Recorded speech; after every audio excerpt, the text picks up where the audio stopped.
ইলেকশনে সন্ত্রাসীদের মাথা ঘুরে গেছে, বুঝতে চুরি করা যাবে না। হ্যাঁ, কোন উত্তরবঙ্গে ভারতের যারাই চাপতে চায় ভারতকে, এই আমাদের এই লড়াই কিন্তু আজকের না, এই লড়াই আমাদের 200 বছরের লড়াই। তবে তোমরা বিশৃঙ্খলা সৃষ্টি করবে না। ভারত আর আওয়ামী লীগ চাইতেছেন নির্বাচন বানচাল করতে হবে। নির্বাচন কোনোভাবেই বানচাল করতে দেওয়া যাবে না, সন্ত্রাসীদেরকে ক্ষমতায় আসতে দেওয়া যাবে না, সে যে দলের হোক যে নামের হোক। আমাদের একটাই কথা, ইনসাফের বাংলাদেশ হইতে হবে। আমরা কোন রাষ্ট্রের তাবেদারিতে থাকতে চাই না, আমরা মেরুদণ্ড সোজা করে বসতে চাই। আধ্যাত্মিক জ্ঞান, রুকাইয়া ও আত্মিক চিকিৎসার আলোয় বদলে দিন জীবন। ভিজিট করুন telesmatidunia.com ও হাফেজ সাইফুল্লাহ মানসুর ফেসবুক পেজ।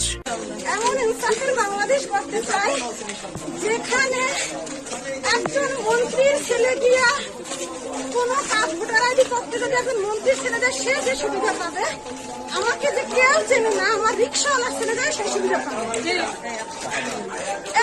এই রাষ্ট্র কায়েম করতে হবে। উত্তর বাচ্চারা সন্ত্রাসী গুলায় আওয়ামী লীগের কাছ থেকে উত্তর বাচ্চারা সন্ত্রাসী কি, ওরে আল্লাহ, আওয়ামী লীগের ব্যানারে কত রকমের সন্ত্রাসী চাঁদাবাজি। উত্তর বাচ্চাগুলোর ঘরে আর উত্তর বাচ্চারা যাইয়ে টাকা খাইয়ে ছাড়াই ভর্তি ফেলাচ্ছে। সন্ত্রাসী গুলো দিয়ে আমার কলেজের অনেকটা খেয়ে লাগছে। আমার বাংলাদেশের আমার বাংলাদেশ তো আর আসবে না।